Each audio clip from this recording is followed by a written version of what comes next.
499장입니다.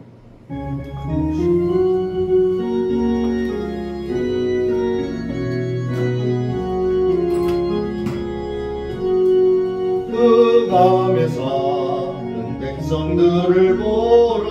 수많은 심령 멸망하였니. 그 누구나 주의 복음 들고 생명을 구원하는 곳으로 큰 권세 주께 있으니 큰 권세 주께 있으니 너는 가서 주의 복음 전하라. 주가 너 항상 지키리라. 구원의 문은 넓게 열렸으니 십자가 분명 일어나거라. 너희의 힘을 하나로 뭉쳐서 죄악의 쇠사슬을 끊어라. 큰 권세 주께 있으니 큰 권세 주께 있으니 너는 가서 주의 복음 전하라. 주가 너 항상 지키리라. 왜 너는 멸망 길을 가려느냐. 충성 듣고 응답하여라.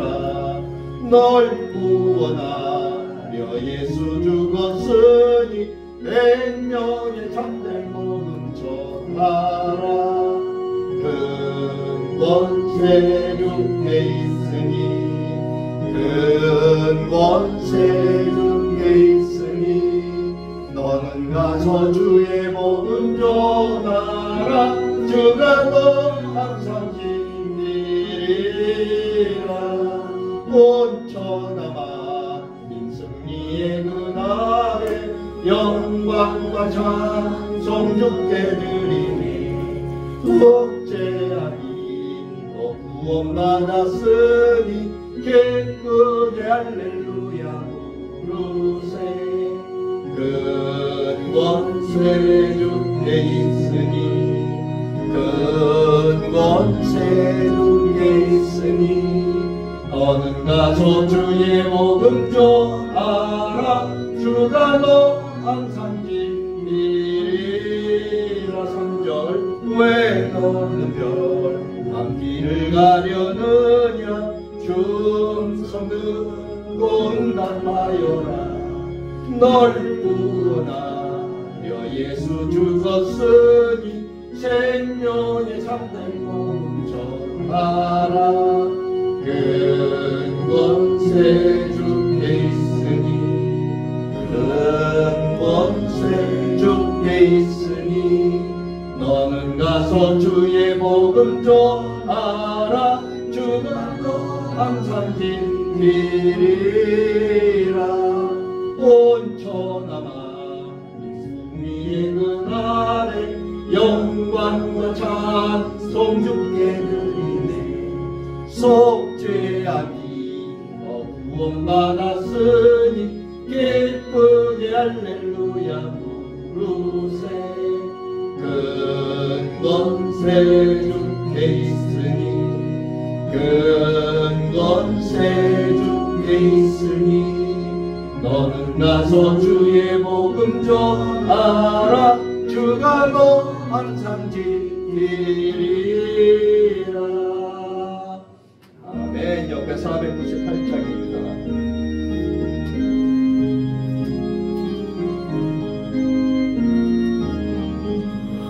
저 죽어가는 자 다 구원하고 죽음과 죄에서 건져내며 죄인을 위하여 늘 애통하며 예수의 공로로 구원하니. 저 죽어가는 자 예수를 믿어 은혜인이보다 살리니. 죽지 않는 자 불쌍히 여겨 장래의 알 때를 기다리니. 열심을 다 인도의 곳에 예수를 믿으면 다 살겠네. 저 죽어가는 자 예수를 믿어 그네인이보다 살겠네. 저 죽어가는 자 구원해내야 우리의 본분을 다하리니 예수의 구원을 전파할 때에 그 능력을 다 주시니 저 죽어가는 자 예수를 믿어 그네인이보다 살겠네.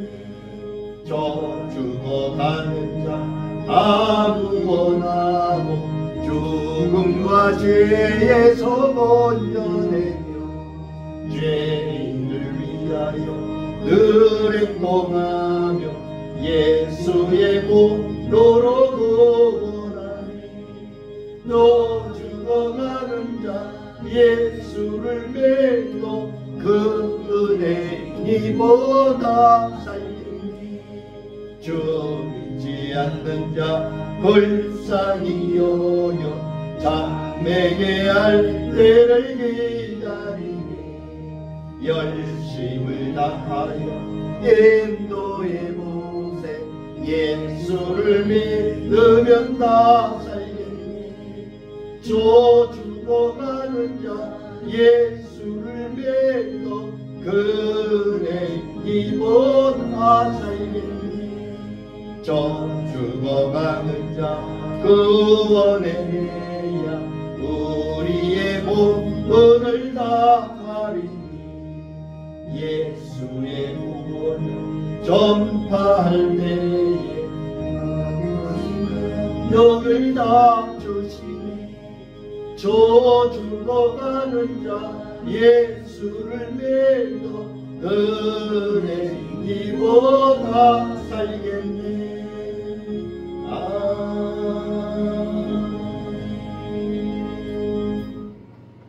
491장입니다.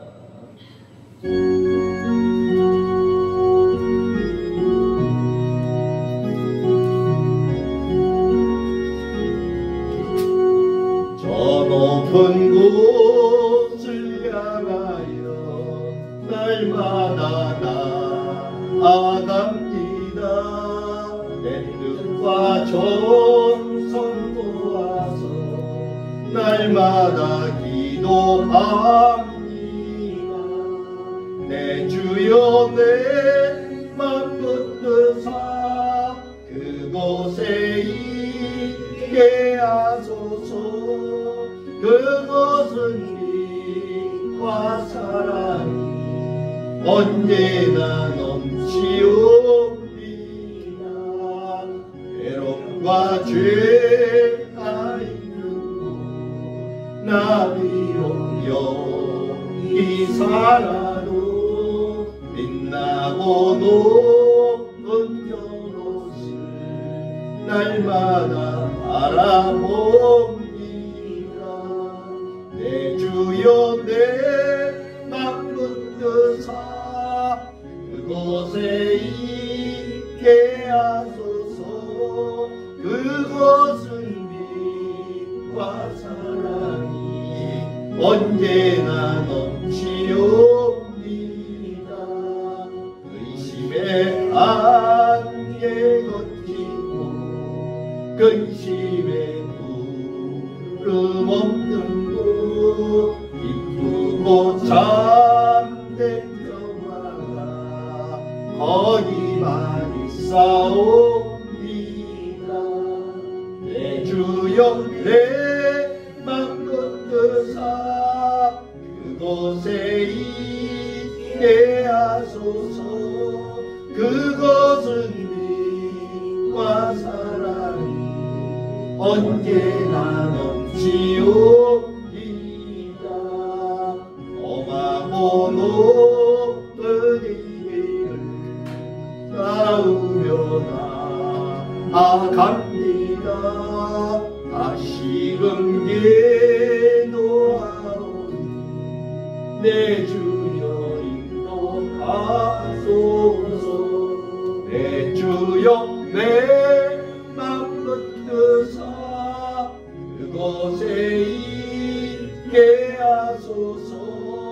그것은 빛과 사랑 언제나 넘치옵니다. 내 주를 따라 올라가 저 높은 곳에 우뚝서 영원한 복난 누리며 즐거운 노래 부르니 내 주여 내 맘 붙드사 그곳에 있게 하소서. 그곳은 빛과 사랑이 언제나 넘치옵니다. 맨 앞에 490장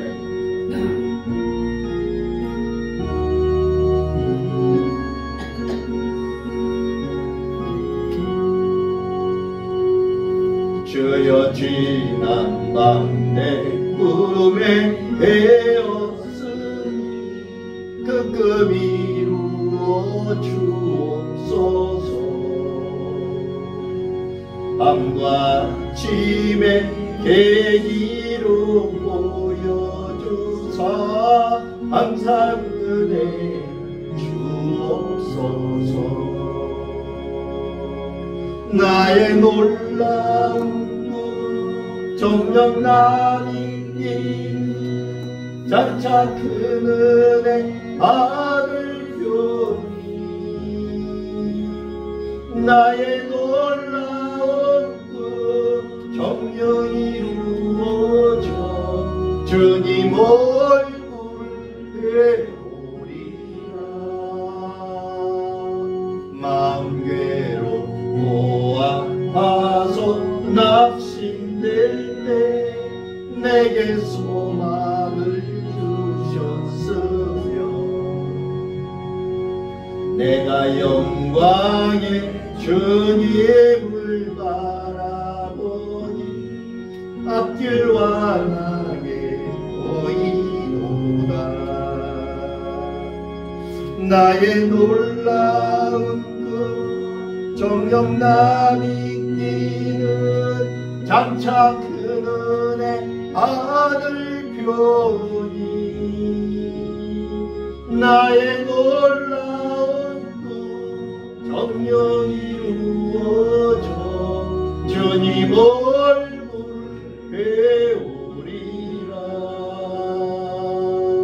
세상 꿈도 나날이 변하여도 나는 내 믿음 지키리니 인생 살다가 죽음이 꿈 같으나 오직 내 꿈 참되리라.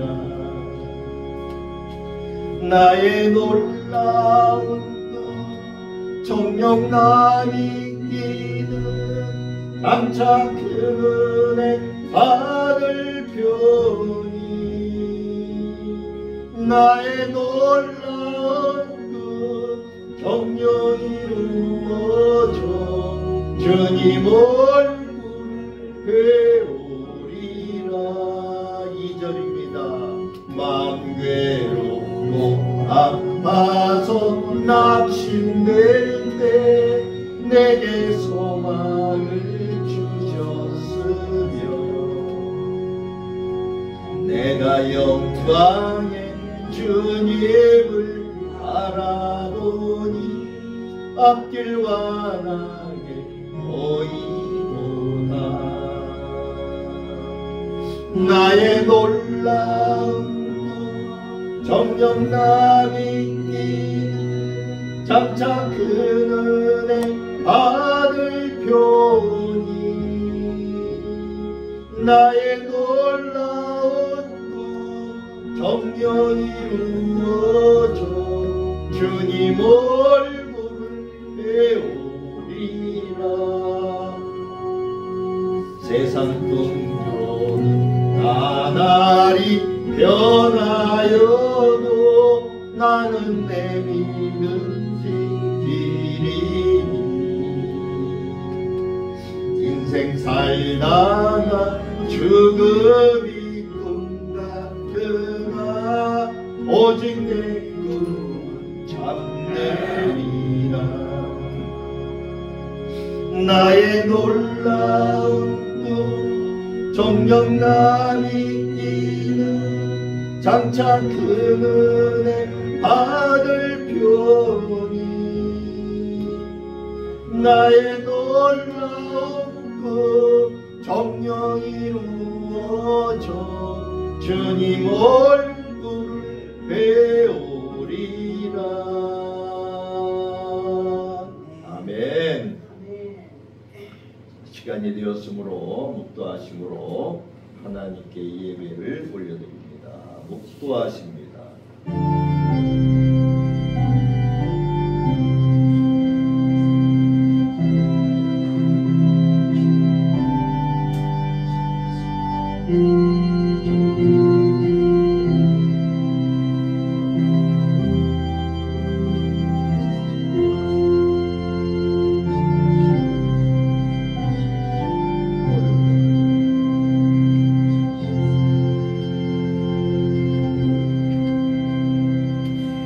여호와께서 이와 같이 말씀하시니라.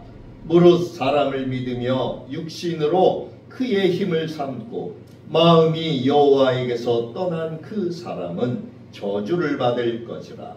그는 사막의 떨기나무 같아서 좋은 일이 오는 것을 보지 못하고 광야 건조한 곳 건건한 땅 사람이 살지 않는 땅에 살리라. 그러나 무릇 여호와를 의지하며 여호와를 의뢰하는 그 사람은 복을 받을 것이라. 아멘.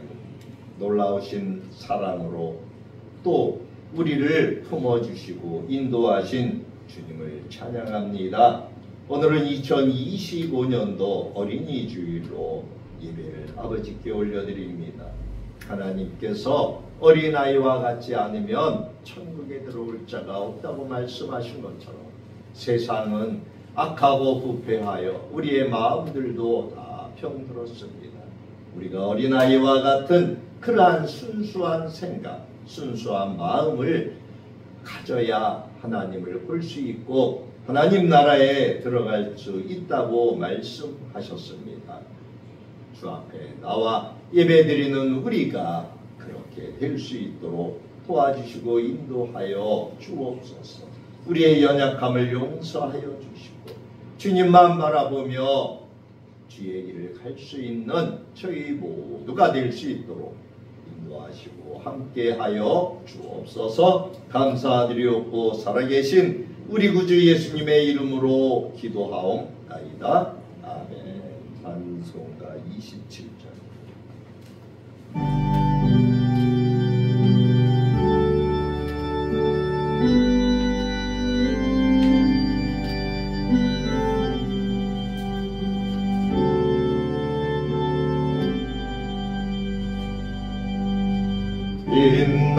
빛나고 높은 보좌와 그 위에 앉으신 주 예수 얼굴 영광이 해같이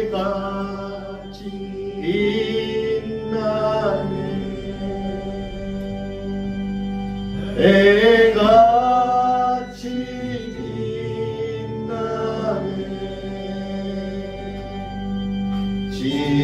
지극히 높은 위엄과 안엄한 자비를 천사 소리 아파요 널 찬송 드리네.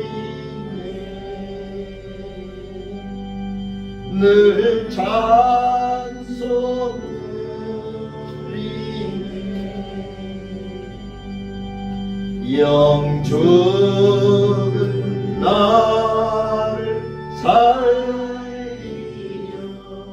그 영광 떠나서 그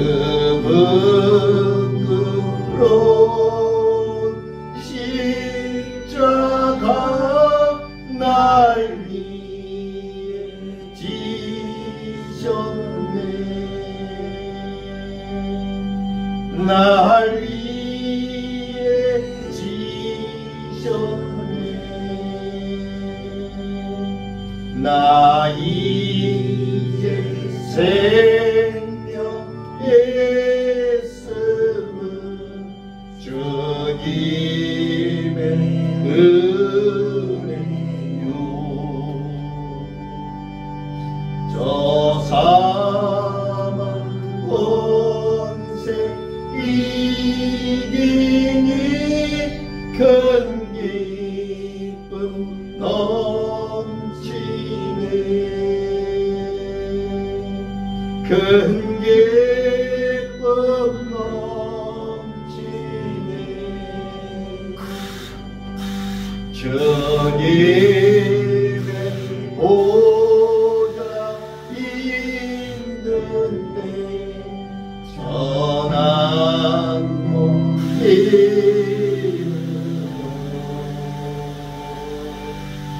그 영광 몸속에 올 때 내 기쁨 넘치네.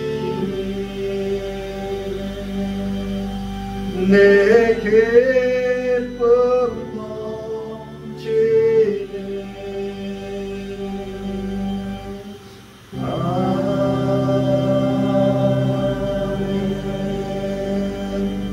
교동문은 96번입니다.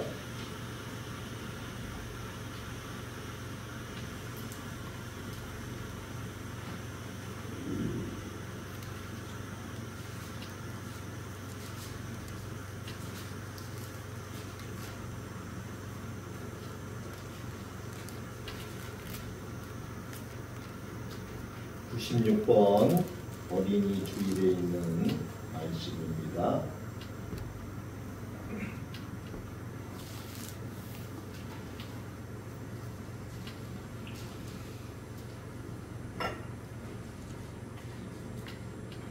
네, 96번 같이 합독합니다. 보라, 자식들은 여호와의 기업이요 태의 열매는 그의 상급이로다. 젊은 자의 자식은 장사의 수중에 화살같으니 이것이 그의 화살통에 가득한 자는 복되도다. 이르시되 진실로 너희에게 이르노니 너희가 돌이켜 어린 아이들과 같이 되지 아니하면 결단코 천국에 들어가지 못하리라. 그러므로 누구든지 이 어린아이와 같이 자기를 낮추는 사람이 천국에서 큰 자니라. 또 누구든지 내 이름으로 이런 어린아이 하나를 영접하면 곧 나를 영접함이니 또 아비들아 너희 자녀를 노엽게 하지 말고 오직 주의 교훈과 훈계로 양육하라. 마땅히 행할 길을 아이에게 가르치라. 그리하면 늙어도 그것을 떠나지 아니하리라. 아멘. 사도신경으로 신앙을 고백합니다. 전능하사 천지를 만드신 하나님 아버지를 내가 믿사오며 우리 주 예수 그리스도를 믿사오니 이는 성령으로 잉태하사 동정녀 마리아에게 나시고 본디오 빌라도에게 고난을 받으사 십자가에 못 박혀 죽으시고 장사한 지 사흘 만에 죽은 자 가운데서 다시 살아나시며 하늘에 오르사 전능하신 하나님 우편에 앉아 계시다가 저리로서 산 자와 죽은 자를 심판하러 오시리라. 성령을 믿사오며 거룩한 공예와 성도가 서로 교통하는 것과 죄를 사하여 지시는 것과 몸이 다시 사는 것과 영원히 사는 것을 믿사옵나이다. 아멘. 540장입니다.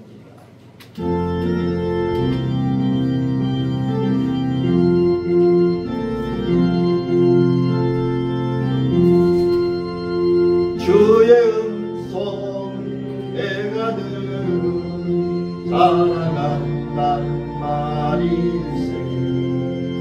맺는 마음으로 주께 나오니 나를 영접하소서. 내가 매일 십자가 더 가까이 가오니 그새 주의 몸에 비로소 나를 정케 하소서. 주여 넓으신 은혜 베푸사 나를 받아주시고 나의 꿈은 뜻 주의 뜻같이 되게 하여 주소서. 내가 매일 십자가 앞에 더 가까이 가오니 그새 주의 은혜 몸에 비로소 나를 정케 하소서. 주의 보좌로 나갈 때 어찌하니 기쁠까. 주의 얼굴을 상배보니 더욱 친근합니다. 내가 매일 십자가 앞에 더 가까이 가오니 그새 주의 은혜 몸에 비로소 나를 정케 하소서. 우리 구주의 넓은 사랑 증명할 자 없으며 주가 주시는 참된 기쁨 헤아릴 수 없도다. 내가 매일 십자가 앞에 더 가까이 가오니 그새 주의 은혜 몸에 비로소 나를 정케 하소서.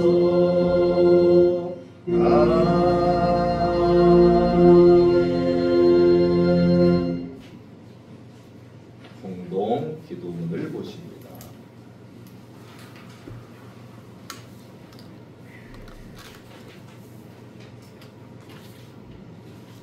5월 첫째 주 하나님께 기도를 올려드립니다. 말씀을 먼저 보겠습니다. 그런즉 너는 알라 오직 내 하나님 여호와는 하나님이시요 신실하신 하나님이시라. 그를 사랑하고 그의 계명을 지키는 자에게는 천대까지 그의 언약을 이행하시며 인애를 베푸시되. 아멘. 인도하시는 하나님 주님의 은혜와 사랑을 감사하며 경배와 찬송을 드립니다. 부족하고 죄 많은 인생이지만 오늘 주님 앞에 예배하는 모든 주의 백성들과 함께 한 마음으로 주께 기도하오니 우리의 기도가 하늘문을 여는 귀하고 빛나는 천국의 열쇠가 되게 하여 주옵소서. 주님 연약한 우리에게 험하고 힘들 때 십자가를 지고 가신 주님을 바라보는 믿음을 주옵소서. 이 믿음이 큰 역사를 이루도록 주님이 함께하여 주옵소서. 주님, 주님의 자녀로 순수성을 잃어버리고 거짓과 오만으로 가득 찬 방탕한 삶을 살았나이다. 위선만이 가득하여 이를 깨닫지도 못한 채 자신이 지니고 있는 모습이 가장 정직한 것인 양 포장과 위장을 서슴지 않았나이다. 이처럼 배은적인 모습을 경악스러워하며 주님 앞에 고백하오니 용서하여 주옵소서. 우리 안에서 선한 것이 자라날 수 있도록 축복하여 주옵소서. 사랑이 많으신 주님, 교회에 속해 있는 어린이들뿐 아니라 이 민족, 이 세계 안에 속해 있는 모든 어린이들을 기억하시고 이 험하고 죄악된 세상에 물들지 않고 정직하게 자라날 수 있도록 인도하여 주옵소서. 특별히 믿음으로 먼저 불러주셔서 주님을 섬길 수 있도록 인도하여 주신 어린이들이 세상을 밝게 비추는 진리의 등불이 되게 하여 주옵소서. 믿지 않는 어린이들을 주님의 교회로 인도하여 신앙으로 성장하게 하시고 우리의 연약함으로 주님보다 천하보다 주님께서 천하보다 귀하게 여기시는 어린 영혼들 소홀히 대하지 않도록 우리로 주님의 사랑을 실천하기에 부족함이 없는 우리가 되게 하여 주옵소서. 이 시간 우리를 위하여 단위에 서신 목사님을 위해 기도하오니 말씀을 전하시는 목사님께도 성령의 능력으로 인도하여 주옵소서. 우리의 찬양과 기도를 기쁘게 흠양하여 하시기를 간구하며 우리의 기도와 찬양으로 하늘문을 열어 우리에게 주님의 신령한 것들을 알 수 있는 복을 허락하여 주옵소서. 예배의 시종을 주님께 의탁하오며 예수님의 이름으로 기도드립니다. 아멘. 자, 누가복음 14장 15절부터 24절까지.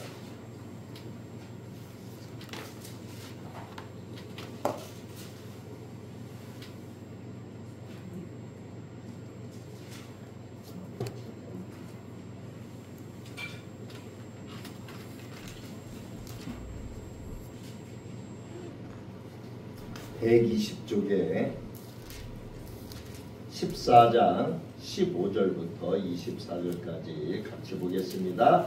함께 먹는 사람 중에 하나가 이 말을 듣고 이르되 무릇 하나님의 나라에서 떡을 먹는 자는 복되도다 하니 이르시되 어떤 사람이 큰 잔치를 베풀고 많은 사람을 청하였더니 잔치할 시각에 그 청하였던 자들에게 종을 보내어 이르되 오소서 모든 것이 준비되었나이다 하며 다 일치하게 사양하여 한 사람은 이르되 나는 밭을 샀음에 아무래도 나가 보아야 하겠으니 청컨대 나를 양해하도록 하라 하고 또 한 사람은 이르되 나는 소 5겨리를 샀음에 시험하러 가니 청컨대 나를 양해하도록 하라 하고 또 한 사람은 이르되 나는 장가 들었으니 그러므로 가지 못하겠노라 하는지라.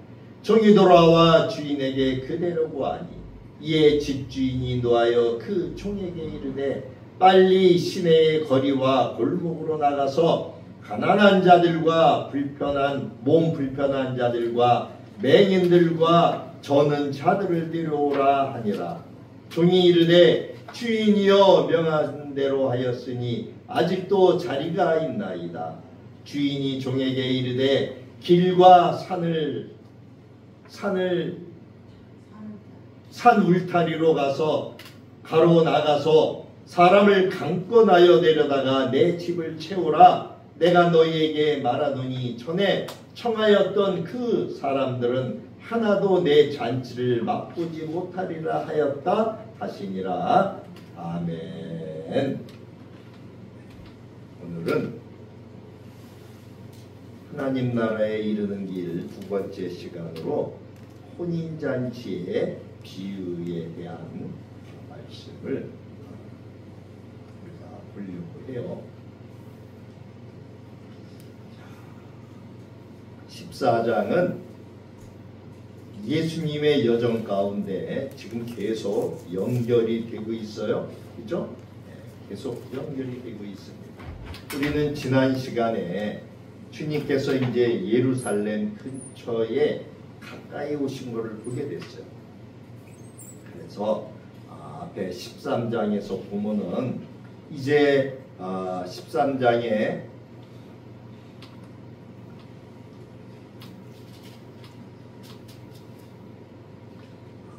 지난 시간에 그 열매 맺지 못하는 무화과 나무, 이스라엘을 가리킨다고 그랬어요.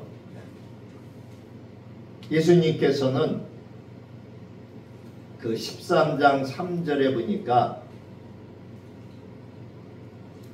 너희에게 이르노니 아니라 너희도 만일 회개하지 아니하면 다 이와 같이 말하리라.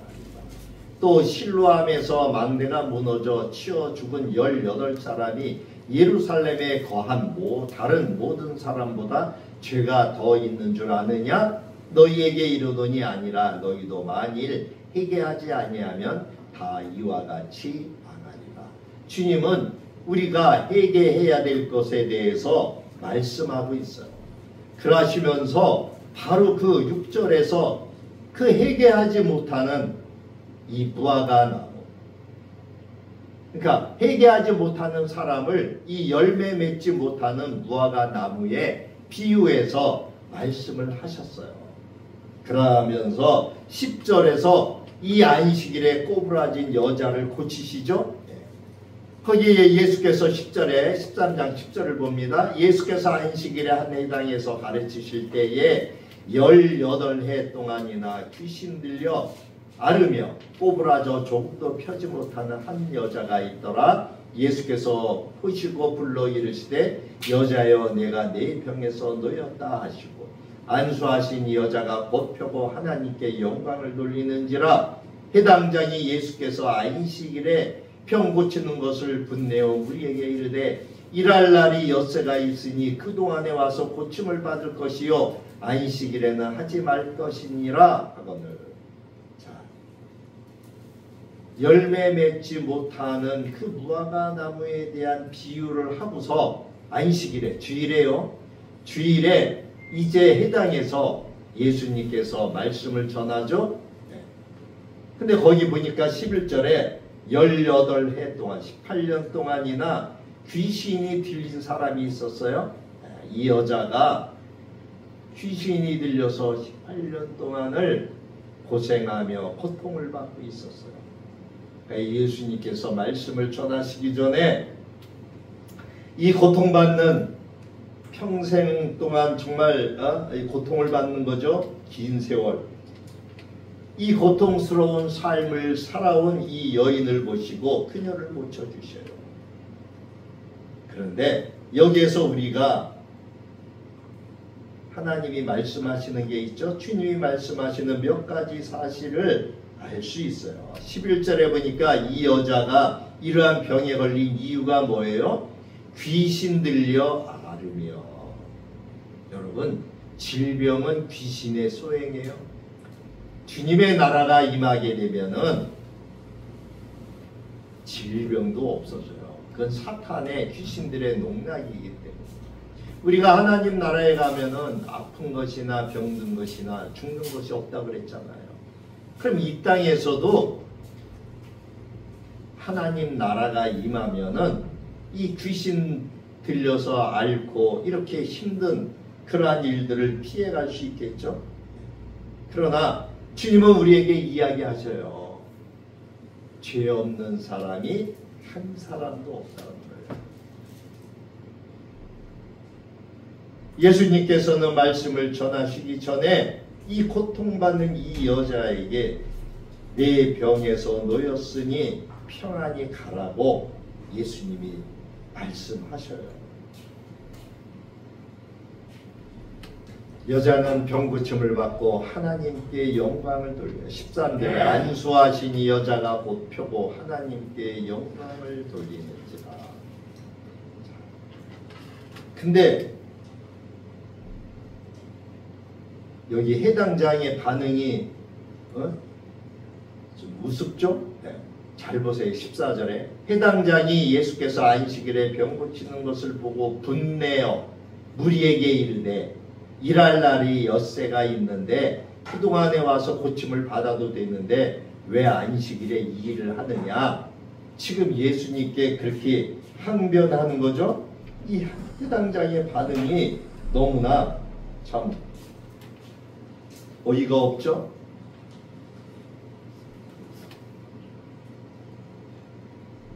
이 해당장이 이렇게 화를 내는 이유는 뭐예요? 당시 예수님 당시에 이 사람들은 하나님의 말씀인 율법보다는 장로들의 유전을 따랐기 때문에, 지난 시간에도 장로들의 유전을 말씀을 드렸어요. 이 장로들의 유전은 뭐예요? 율법을 지키기 위해서 하지 말아야 될 거를 구체적으로 정해놨다고 그랬죠. 다시 말씀을 드리면 우리나라의 최고의 법은 뭐예요? 헌법이에요. 헌법. 그렇죠? 그 헌법을 지키기 위해서 뭐를 만들어 놨어요? 시행령을 만들어 놨어요. 시행령. 그리고 그 시행령도 모자라서 시행세칙까지 만들어 놨어요. 가장 중요한 건 뭐예요? 헌법이에요. 헌법. 최고죠. 네, 가장 높은. 네. 그러나 그 헌법을 지키기 위해서 만들어 놓은 시행령과 시행세칙을 안 지켰다고. 여기서 얘기한 이 장로들의 유전이라고 하는 이 미시나는 바로 하나님의 율법인 토라 밑에 있는 율법을 잘 지키기 위해서 어떻게 해야 된다라고 하는 그것을, 그러한 규정을 정해놓은 것을 바로 이 미시나라고 하는데, 이 미시나에 의하면은 장로들의 유전에 의하면은 안식일에는 병도 고치지 말라고 그랬어요. 다시 말하면은 이 병 고치는 일도 뭘로 봤다? 일하는 걸로 봤다는 거예요. 사실 이러한 규정은 율법인 토라와는 아무런 관련이 없단 말이에요. 마가복음 7장 8절 9절에 보면 너희가 하나님의 계명은 버리고 사람의 전통을 지키느니라. 또 이르시되 너희가 너희 전통을 지키려고 하나님의 계명을 잘 버리는도다. 그러니까 이 당시에 이 유대인들은, 이 종교의 지도자들이라고 하는 사람들은 그들의 사람의 유전인 장로들의 유전을 지키기 위해서 하나님의 계명은 버리는 일이 있었다라고 하는 것을 알 수가 있죠. 그래서 마가복음 7장 13절에는 주님이 이렇게 말씀하셔요. 너희가 전한 전통으로 하나님의 말씀을 폐하며 또 이 같은 일을 많이 행했다. 주님이 그렇게 이야기하시요. 해당장은 자신의 권위에 손상이 갔어요. 이 해당장은 누굽니까? 그 해당을 지키는 그러한 주인과 같은 뭐라고 할까? 오늘날 교회의 그 주인은 누구예요? 교회의 주인은 주님이시잖아요. 그죠? 근데 이제 그 일을 대리하는 사람이 누구예요?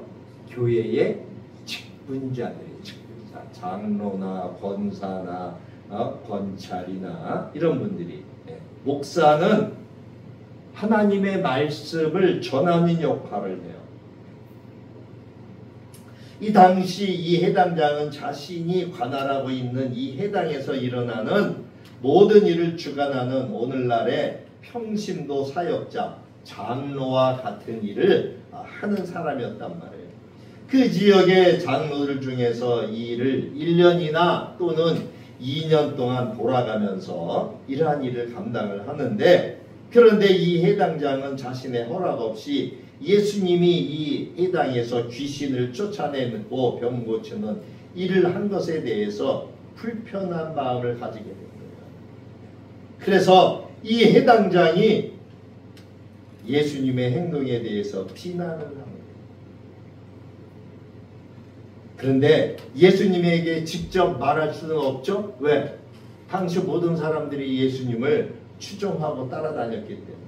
그래서 간접적으로 무리에게 그 일을 하는 거예요. 그래서 14절에 보니까 분내어 무리에게 이르되 이렇게 기록했잖아요. 그러니까 아니 아프면은 우리가 일주일 7일 가운데 평일날 와서 받으면 되지 왜 꼭 일요일날 이 일을 했느냐. 지금 이렇게 지금 항의하는 거죠. 그 사람들한테 비난하는 거죠.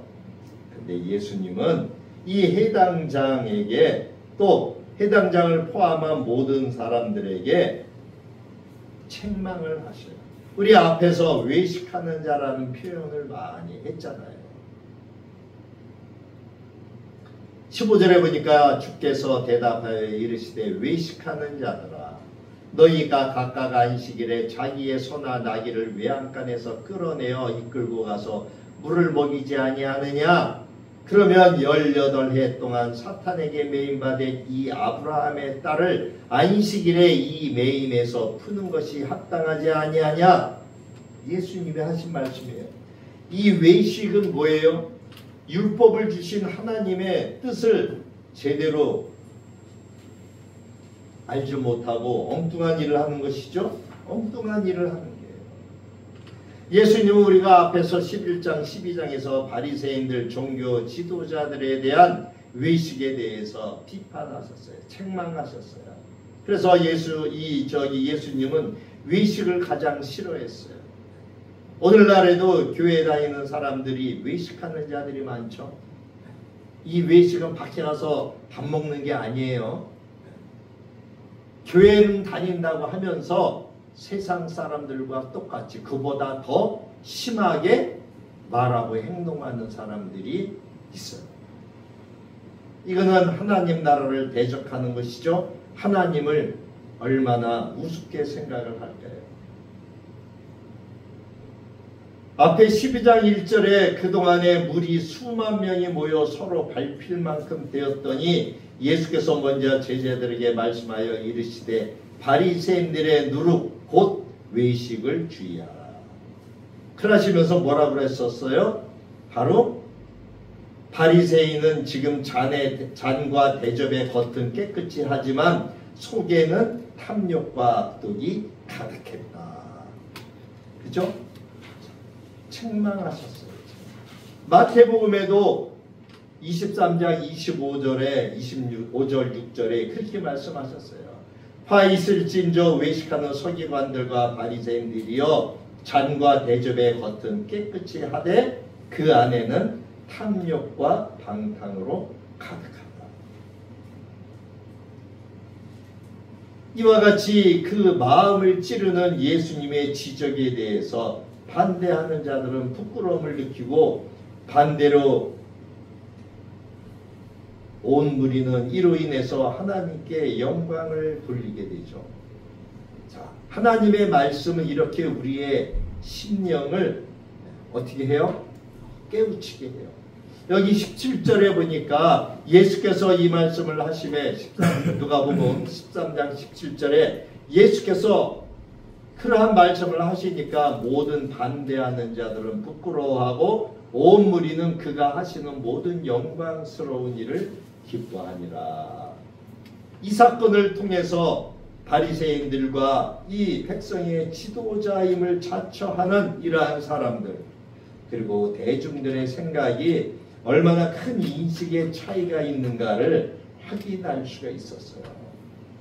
소위 당시에 율법을 수호한다고 하는 이 바리새인들, 율법학자들, 서기관들 이들은 해당의 주인으로 그 권위를 행사했지만 정작 백성들의 아픔과 형편은 돌아보지 않았어요.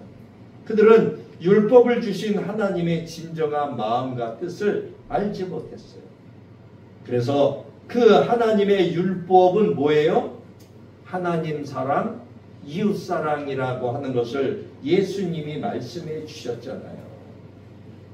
그러나 이 종교인들은 율법을 수호한다고 하나님 말씀을 지킨다고 하나님을 섬긴다고 이렇게 외치면서도 오히려 율법을 막아서는 오류를 저질렀던 거예요. 여러분 오늘날에도 보면은 교회에 새 신자가 오면은 기득권자들이 그 새 신자들이 봉사를 할 수 있는 이런 것들을 가로막아요. 큰 교회들 같은 경우에 보면은 그런 일들이 많아요. 주님은 이 말씀을 하시면서 비유로 두 가지를 이야기하시는데 그게 이제 18절부터 30절까지 그 비유에 대한 말씀으로 더 쉽게 이야기를 하고 계세요.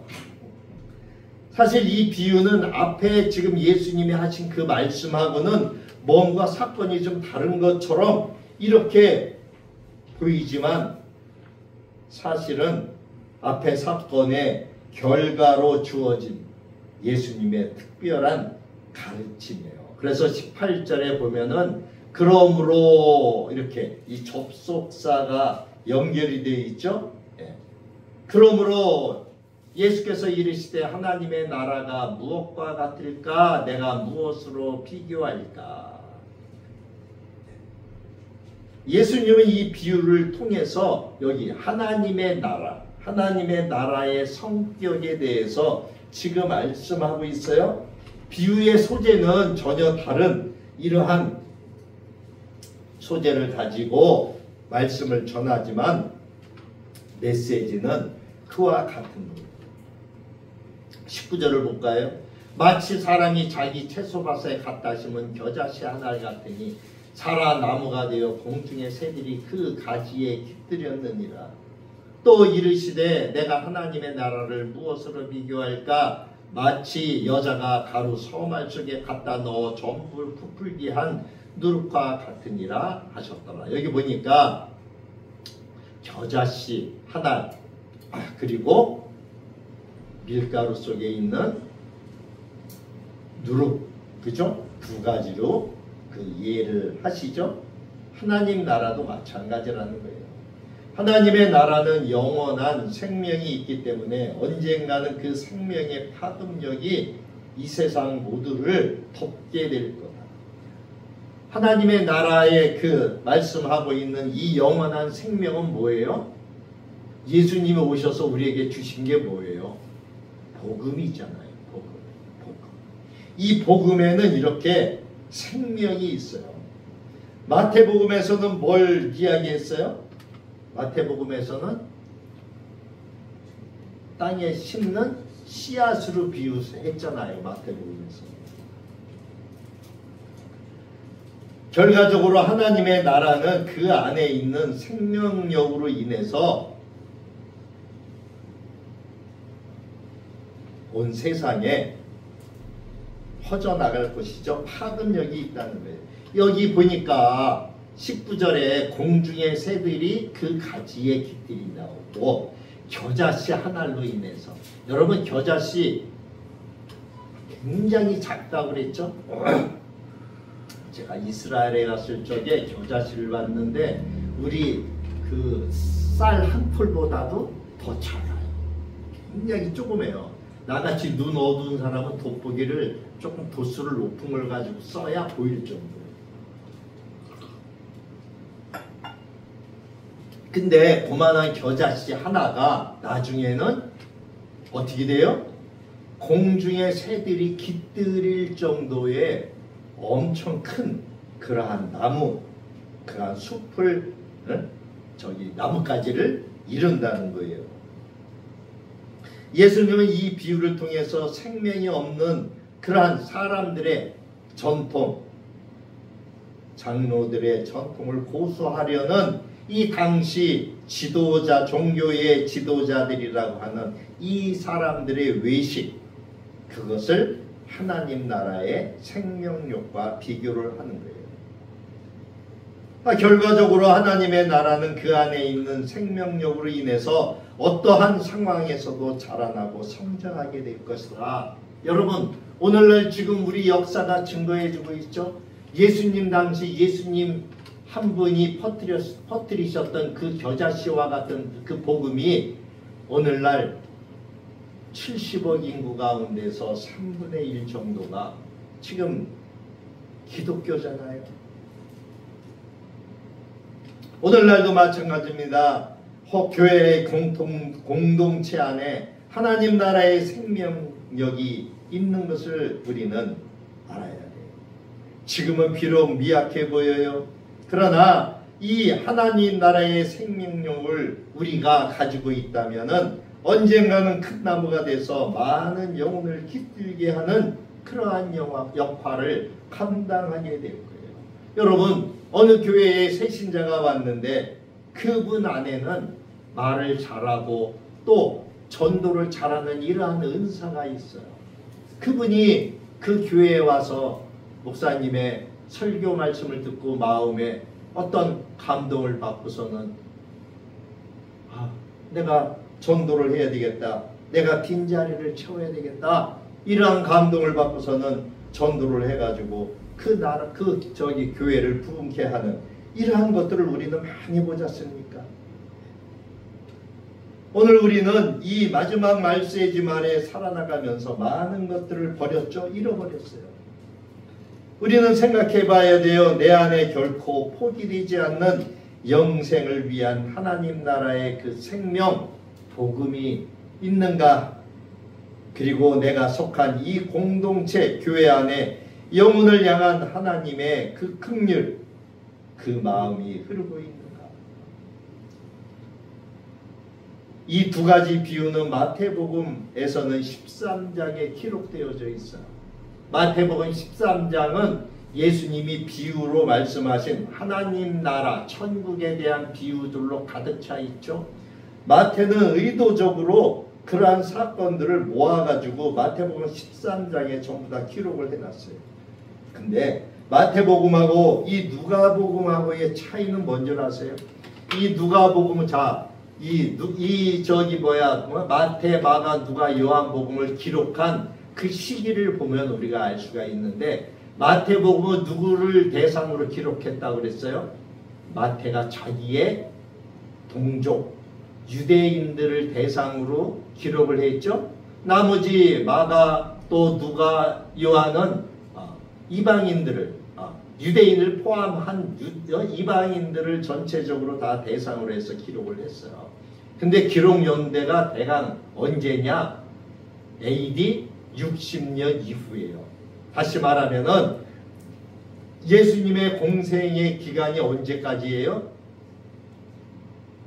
30년도에 예수님이 돌아가시면 30년 이 땅에서 공생의 공생의 생활을 하셨잖아요. 그죠?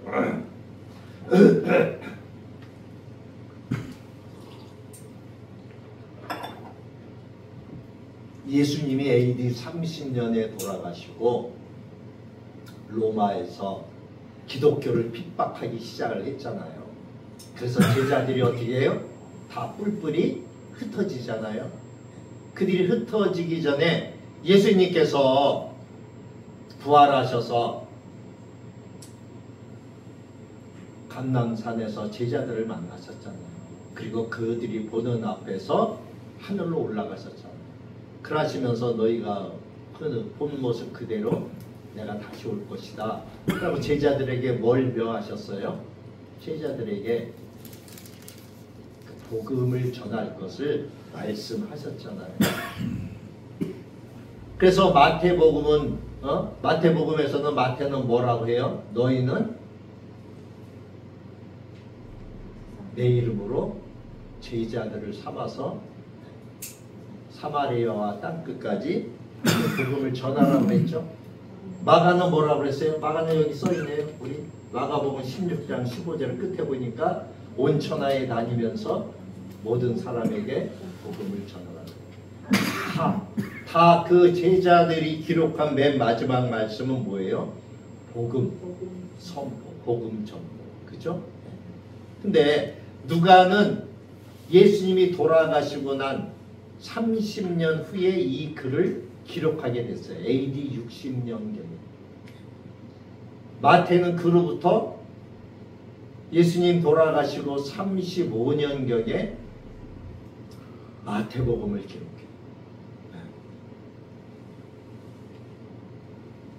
그리고 요한이 제자들 가운데 제일 오래 살았죠. 요한은 죽기 전에 예수님을 만나보고 그리고 요한복음을 기록하잖아요. 요한복음은 AD 한 90년, 예수님이 돌아가시고 한 60년 후에 그의 생애가 이제 마지막 이제 종착지에 다다랐을 적에 기록을 해요. 그러면서 요한복음, 요한 1서, 2서, 3서를 다 기록하죠. 그리고 95년경에 마지막으로 이제 너무나 그 고통스러우니까 이제 나이도 연세도 많고 90이 넘었으니까 힘들고 주님 언제 오십니까? 언제 오십니까? 그럴 적에 주님께서 나타나셔서 요한계시록에 있는 내용, 세상 끝날에 관한 모든 것을 다 보여주시잖아요. 그래서 이 마태와 마가와 누가가 기록한 것들이 조금씩은 다르죠? 조금씩은 다르죠. 자, 이제 예수님께서는 여기 보세요. 누가복음 13장 이제 22절부터 30절에는 뭘 이야기하셔요? 복음을 전하는데 여기 22절에 보니까 예수께서 각성 마을로 다니사 가르치시며 예루살렘으로 여행하시더니 지금 마태복음에는 이미 예루살렘에 들어가셔서 하시는 말씀으로 기록이 되어져 있고 누가는 지금 예루살렘 근처에서 지금 계속 전도하는 것을 하고 있는 상황을 묘사하고 있어요. 누가는 한 달이 그 스승한테 들은 거라고 그랬죠. 그러니까 조금 아마 어떤 그 시기의 차이가 조금 있을 것 같아요. 그러면서 여기 23절에 어떤 사람이 여짜오되 주여 구원을 받는 자가 적으니까 아니 예수님의 말씀이 자기가 들어봐도 예수님의 말씀이 다 옳은 것 같은데 오히려 거기에 동조하는 사람이 많지 않은 것 같은 거예요. 그래서 아니 왜 이렇게 구원을 받는 사람이 적습니까? 그랬더니 주님이 뭐라 그래요? 거기 24절에 좁은 문으로 들어가기를 힘쓰라. 내가 너희에게 이르노니 들어가기를 구하여도 못하는 자가 많으니라. 그러면서 25절에 집주인이 일어나 문을 한번 닫은 후에 너희가 밖에 서서 문을 두드리며 주여 열어주소서 하면 그가 대답하여 이르되 나는 너희가 어디에서 온 자인지 알지 못하노라 하리니 그때 너희가 말하되 우리는 주 앞에서 먹고 마셨으며 주는 또한 우리의 길거리에서 가르치셨나이다 하나 그가 예수께서 너희에게 말하여 이르되 여기서 그는 누구예요? 주인이죠? 예수님을 이야기해요. 너희에게 말하여 이르되 나는 너희가 어디서 왔는지 알지 못하노라. 행악하는 모든 자들아 나를 떠나가라 하니라. 여러분 우리가 주의 일을 한다고 애쓰고 이렇게 저기를 했는데도 주님은 행악하는 자들이라고 지금 이야기하고 있어요. 마태복음에도 이와 같은 무서운 말씀이 있죠. 나는 귀신도 쫓아내고 뭐도 하고 참다 막 이렇게 얘기를 했더니 불법을 행한 자들아 이렇게 이야기를 하셔요. 이 말은 뭐예요? 하나님이 명령하신 대로 하느냐 아니면은 내 생각에 옳은 대로 하느냐 그 차이죠. 우리는 주의 일을 한다고 해요. 주의 일을 한다고 하는데도 주님이 보실 적에는 아니다라고 하는 거예요. 그러니까 우리가 분별하는 게 굉장히 중요해요. 특히 지금 시대가 더욱더 그래요. 여기 28절 보세요. 너희가 아브라함과 이삭과 야곱과 모든 선지자는 하나님 나라에 있고 오직 너희는 밖에 쫓겨난 것을 볼 때에 거기서 슬프며 이를 갈리라. 사람들이 동서남북으로 와서 하나님 나라 잔치에 참여하리니 보라 나중된 자로 먼저 될 자가 있고 먼저 된 자로 나중될 자도 있느니라 하시더라. 이 말씀은 뭘 말씀하고 있어요? 어떤 사람은 지난주에도 그 말씀 드렸네. 태양이처럼 일찌감치 정말 이렇게 교회에 다닌 사람들도 있어요. 그러나 나이가 연세가 드셔서 늦게 정말 늦게 부름을 받고 온 사람도 있어요. 근데 먼저 와서 예수님을 믿었다 하더라도 믿음에서 떨어져서 세상으로 돌아가는 사람들도 있어요. 그죠? 그러나 늦게 예수님을 만났지만 예수님 하나님을 위해서 한 일이 많이 없는 것 같아. 왜? 늦게 하나님을 알았어. 그렇지만 하나님을 알고 나서 충실하게 하나님의 뜻대로 행하려고 노력하고 애를 썼어요. 지금 이 말씀이에요. 사람들이 동서남북으로 와서 하나님 나라의 잔치에 참여해요.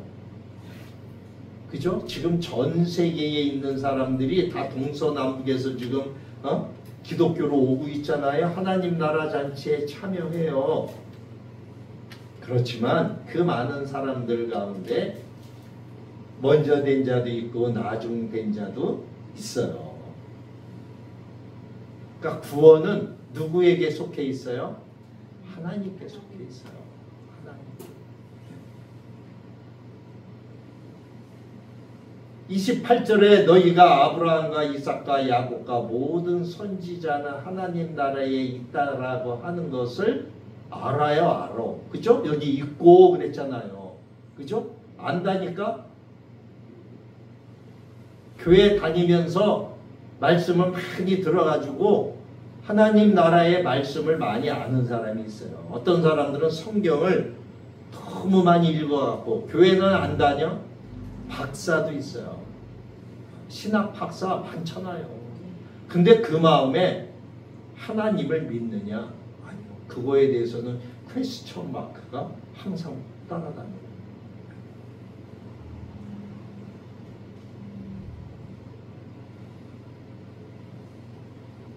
모든 선지자 아브라함과 이삭과 야곱의 그 후손들 또 하나님의 선지자라고 했던 이러한 사람들이 하나님 나라에 있다는 것을 아는데 근데 오직 너희는 밖에 쫓겨나 있어요. 여기 앞에서 지금 그 비유를 이야기했잖아요. 좁은 문으로 들어가기를 했어요. 집주인이 일어나서 문을 한번 닫은 후에는 다시 열려지지 않는다고 말씀하고 있어요. 근데 이 문이 언제 닫힐지는 우리가 알아요, 몰라요? 몰라. 우리는 밖에 나가서 주의 일을 한다고 열심히 저기를 했는데 깨닫지를 못했어. 분별력이 없어서 문이 닫힐 시간이다 알지를 못했어. 문이 닫혔어. 구원의 문이 닫혔어. 끝났어 이제. 뒤늦게 아이고 이제야. 너희를 도무지 모른다. 너희는 어디서 왔느냐는 거예요. 예수님은 탄식해요. 그죠? 31절을 보세요. 곧 그때에 어떤 바리새인들이 나와서 이르되 나가서 여기를 떠나서서 헤롯이 당신을 죽이고자 하나이다. 이르시되 너희는 가서 저 여우에게 이르되 오늘과 내일은 내가 귀신을 쫓아내며 병을 고치다가 제3일에는 완전하여지리라 하라. 그러나 오늘과 내일과 모레는 내가 갈 길을 가야 하리니 선지자가 예루살렘 밖에서는 죽는 법이 없느니라. 그러시면서 탄식하죠. 34절 35절에 보니까 예루살렘아 예루살렘아 선지자들을 죽이고 내게 파송된 자들을 돌로 치는 자여 암탉이 제 새끼를 날개 아래에 모음같이 내가 너희의 자녀를 모으려 모음같이 내가 한 일이 몇 번이냐. 그러나 너희가 원하지 아니하였도다. 보라 너희 집이 황폐하여 버림받으리라. 내가 너희에게 이르노니 너희가 주의 이름으로 오시는 이를 찬송하리로다 할 때까지는 나를 보지 못하리라 하십니다. 다시 오신다고 하는 말씀이잖아요. 이 당시 이 지역이 예수님이 지금 말씀을 전하고 있는 지역은 이게 저기를 사진을 안 찍어놔서 이미지를 나중에 저 다음 주에 보여드려야 되겠네요. 여기는 예루살렘에서 가까운 베레아라고 하는 지역인 것을 알 수 있어요. 이제 다른 복음서와 연계해서 보면은 이 지역은 당시 갈릴리하고 이 베레아 지역을 다스리고 있는 분봉왕이었던 헤롯 안티파스가 여기를 다스리고 있었어요. 그래서 이 안티파스는 자기 영토인 갈릴리에서 이어 이 베레아에서도 예수님이 전하는 이 복음 때문에 예수님에 대한 경계심을 많이 가지고 있었단 말이에요. 그래서 예수님께서 이렇게 하나님 나라에 대해서 말씀하시는 거가 그의 마음에 불편했어요. 그러니까 그 바리새인인가 이 사람들은 이렇게 권력자들과 연계가 되어 있죠. 그러니까 그들에게 지금 그러한 이야기를 하는 거예요. 그러니까 여기 보세요. 바리새인들이 와서 예수님께 떠나기를 간구하죠. 얘기하죠. 그러면서 뭐라 그래요? 헤롯 안티파스가 당신을 죽이고자 합니다. 어떻게 보면 여러분 이거는 이 바리새인이 예수님 편에 서서 예수님을 보호해 주는 것 같은 그러한 뉘앙스를 풍길 수 있죠. 근데 예수님이 뭐라 그래요? 예수님이 너희는 가서 저 여우에게 이르되, 저 여우는 누굴 얘기해요? 여기 여우는 가까이 보면 이 바리새인을 이야기할 수 있고 그 뒤로 가면은 이 헤롯 안티파스를 얘기할 수 있겠죠. 그러나 예수님은 뭐라고 그러세요? 오늘과 내일은 내가 귀신을 쫓아내고 병을 고치다가 3일에는 완전하여 지리라. 오늘과 내일은 지금 뭐 하는 때예요? 전도하는 때예요. 그죠? 귀신 쫓아내고 병 고치고 하나님 나라의 복음을 전파하고 있어요. 그 일을 예수님이 하셔야 된다는 거예요. 그리고 3일에는 완전하여 지리라. 3일은 뭐예요? 부활하신 날을 이야기하겠죠. 예수님이 죽으시고 이제 부활하셨을 적에는 완전하여 진다는 거예요. 완전히 하여 지리라 또는 완전히 이르리라 이렇게. 그래서 오늘과 내일 모레는 내가 내 갈 길을 갈 수밖에 없다. 예수님은 어디서 십자가에 못 박혀요? 예루살렘에서. 그래서 여기 33절에 보세요. 그러나 오늘과 내일과 모레는 내가 갈 길을 가야 하리니 선지자가 예루살렘 밖에서는 죽는 법이 없느니라. 누가는 지금 스승들의 이야기나 스승들의 그 복음을 전하는 거 이런 얘기를 계속 듣고 있었잖아요. 저기서 스승을 따라다니면서. 그죠? 예수님이 지금 누가는 어디 계셔요? 예루살렘 아직 밖에서 베레아라고 하는 지역 그 부근에서 지금 아직도 복음을 전하고 계시다. 예수님은 34절 35절에 얼마나 그들에 대해서 한탄하죠. 예루살렘아 예루살렘아 선지자들을 죽이고 내게 파송된 자들을 돌로 치는 자여 암탉이 제 새끼를 날개 아래에 모음같이 내가 너희의 자녀를 모으려 한 일이 몇 번이냐.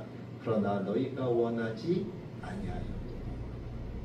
보라 너희 집이 황폐하여 버림받으리라. 여러분 지금도 이 땅은 버림받아 있죠. 황폐하여져 있어요. 그죠? 예수님 돌아가시고 난 이후에 AD 70년에 로마에 의해서 이스라엘 그 땅은 완전히 황폐해졌어요. 그죠? 네. 그리고 이 이스라엘 백성들은 어떻게 됐어요?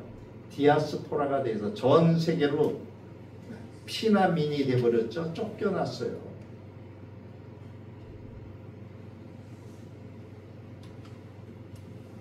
그러면서 거기 말씀하시죠. 너희가 주의 이름으로 오시는 이를 찬송하리로다 할 때까지. 이스라엘 땅이 회복이 되어지죠. 나중에 우리 역사를 보면 그래요. 회복이 되어져. 그러나 우리는 이 말씀을 통해서 우리가 알아야 할 것이 있죠. 여기서 예수님은 우리에게 뭘 가르쳐 주셨어요? 좁은 문. 아직 지금 이스라엘이 멸망하지 않았어요. 그죠? 멸망하지 않았어요. 예수님은 우리에게 24절에 좁은 문으로 들어가기를 힘쓰라 그래요. 들어가기를 구하여도 못하는 자가 많아요. 여러분 70억 인구 가운데 쉽게 뭐 그렇게까지 볼 필요도 없어. 교회에 10,000명 있는 교회에 새벽 예배에 나오는 신실한 성도가 몇 프로나 될 것 같아요? 10,000명 정도 있는 교회. 너무 많은가? 그러면은 한 300명 있는 교회에, 그것도 많은가? 한 100명 있는 교회에 새벽 예배에 나오는 사람들이 몇 분이나 될 것 같아요? 100명. 교인이 100명이야. 그럼 한 10명, 10명에서 그 이상 되겠죠? 그러면은 1000명 있는 교회에서 몇 명 정도 나와야 돼요? 한 100명에서 한 150명 가까이는 나와야 되는데 지금 현실은 그렇지가 않아요. 그죠? 10,000명 있는 교회, 아까 10,000명 있는 교회 되겠는데 10,000명 있는 교회에서 새벽 예배까지 쫓아다니면서 열심히 신앙생활하는 사람들이 얼마나 되냐? 10,000명이면은 10분의 1만 잡아도 1,000명 정도는 돼야 되죠. 근데 500~600명밖에 안 됩니다. 그러니까 큰 교회에는 오히려 작은 교회보다 신앙이 어때요?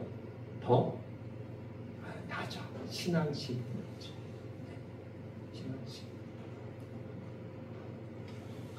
우리는 좁은 문에 대한 가르침을 해야 돼요. 그죠? 좁은 문에 들어가기를 힘써야 돼요. 그래서 좁은 문에 들어가기 위해서 어떻게 해야 되느냐? 이거를 가르쳐야 돼요. 마태복음에는 7장 산상수훈에 이 말씀이 기록되어져 있어요. 7장 13절 14절에 뭐라고 기록되어져 있냐 하면은 좁은 문으로 들어가라. 멸망으로 인도하는 문은 크고 그 길이 넓어 그리로 들어가는 자가 많고 생명으로 인도하는 문은 좁고 길이 협착하여 찾는 자가 적습니다.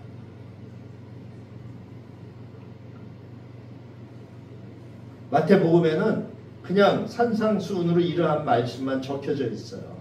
추가적인 설명이 없어요. 그런데 누가복음에는 우리가 읽었던 것처럼 25절부터 29절까지 거기에 대해서 자세하게 기록하고 있어요. 그러니까 마태복음하고 누가복음하고 차이를 본다면은 마태복음은 그냥 그렇게 얘기를 해도 알아들어. 왜? 같은 동족이니까.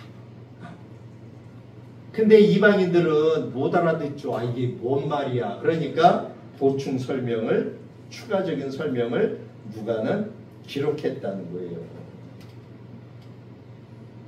이 좁은 문을 관리하는 집주인은 누구예요? 아까 말씀드린 것처럼 심판주인 예수님 자신이죠.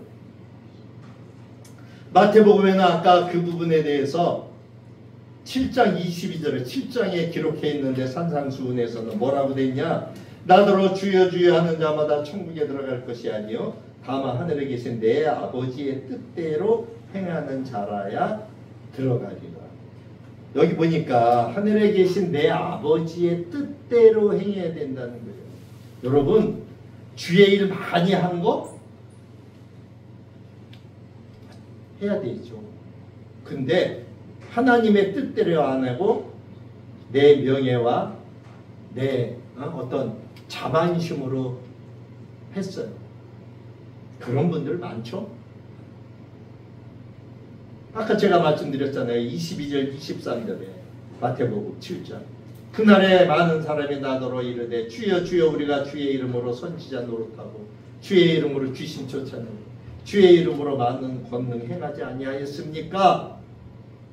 그랬더니 예수님이 23절에 그때 내가 그들에게 밝히 말하되 내가 너희를 도무지 알지 못하느니 불법을 행하는 자들아 내게서 떠나가라. 마태는 불법을 행하는 자들이라고 이야기했고 누가는 행악하는 자들이라고 했어요. 똑같은 말이죠. 이 마지막 때에 믿는 자의 행위가 얼마나 중요한가를 알 수 있어요. 구원의 문의 통과 여부를 결정하시는 분은 예수님이신데 그 예수님이 그 문을 통과하게 하는 결정의 기준은 뭐예요? 아까 마태복음에서 아버지의 하나님 아버지의 뜻을 알고 행했는가? 그죠?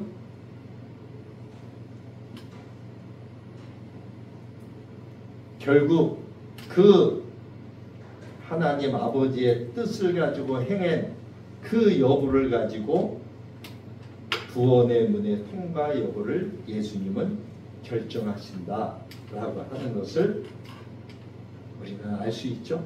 누가복음에서는 30절에 그 말씀을 하셨잖아요.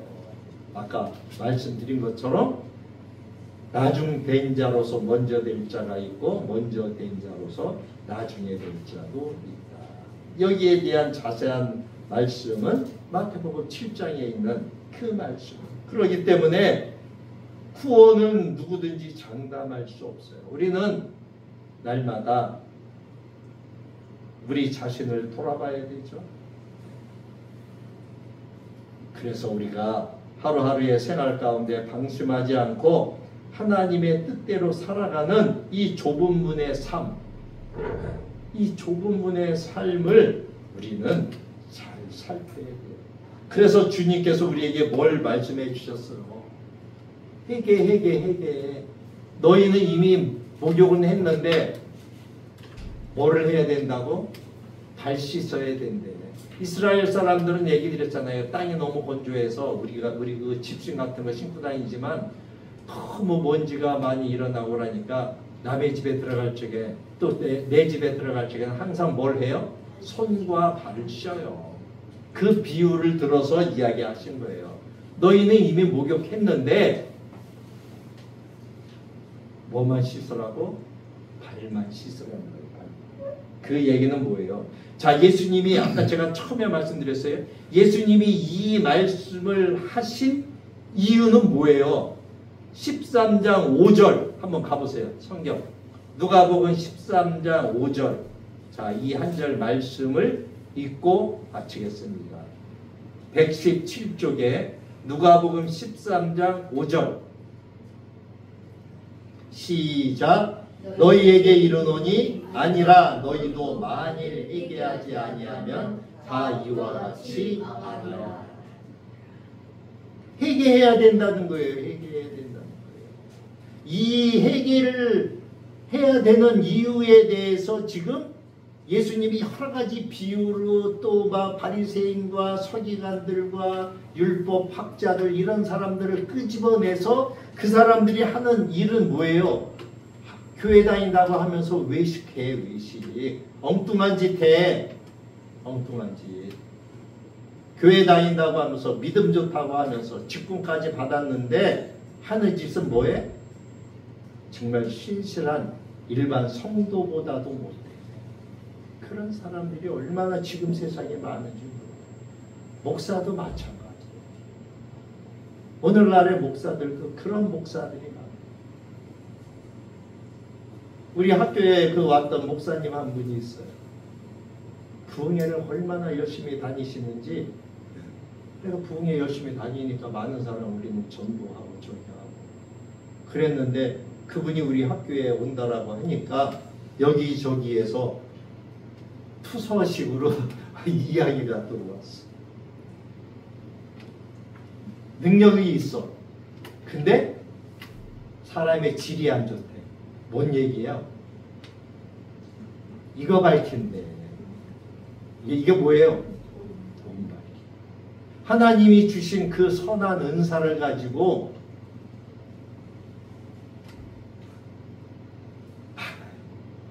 그래갖고서 잘라서 못 오겠어.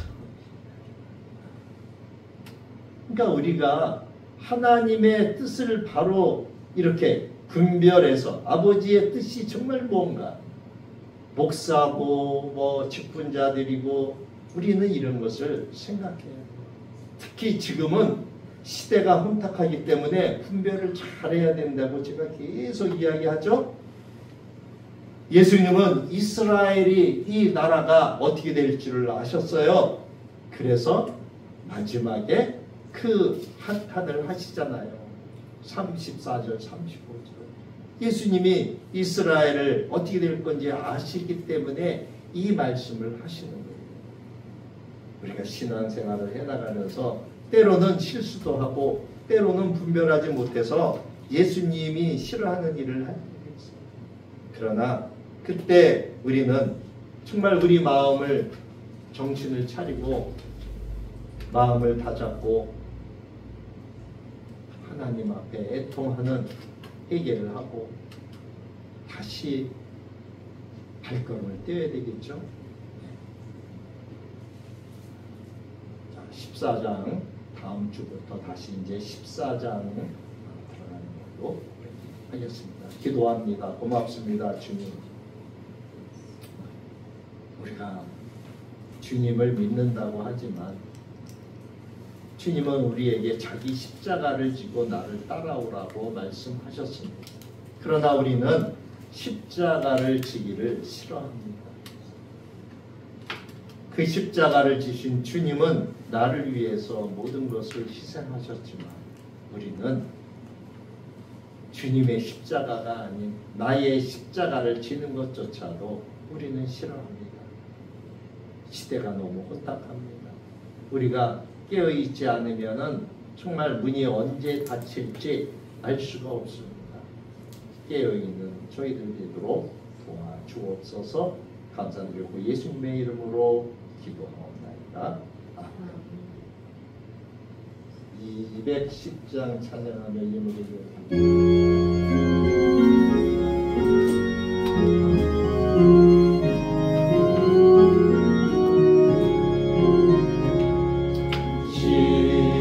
성과 같은 교회 그의 영광 안없다.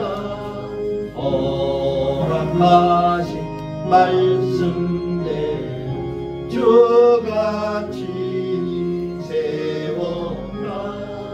반석을 세운 그 흔들 자가 모든 원수의 것사로 아무 근심 없도다. 생명샘이 솟아나와 모든 성공하시니 언제든지 흘러넘쳐 부족함이 없도다. 이런 물 흘러가는 목마를 자 누구랴. 그의 은혜 풍족하여 넘치고 넘친다. 주의 은혜 외가바가 사용 백성 되는데 세상 사람 비방에도 주를 찬송하리라. 세상 것에 모든 영광 합치만 게 가득한 주의 자녀 받을 곳은 영원 무궁하도다.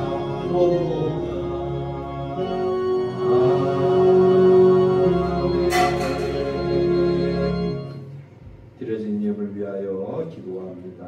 감사합니다. 생명의 말씀도 주시고 우리가 바른 길로 갈 수 있도록, 옳은 길로 갈 수 있도록 그 길을 인도해 주시니 감사를 드립니다. 하나님의 말씀을 통해 우리가 정신을 차리고 바른 길로 갈 수 있도록 은혜 내려 주옵소서.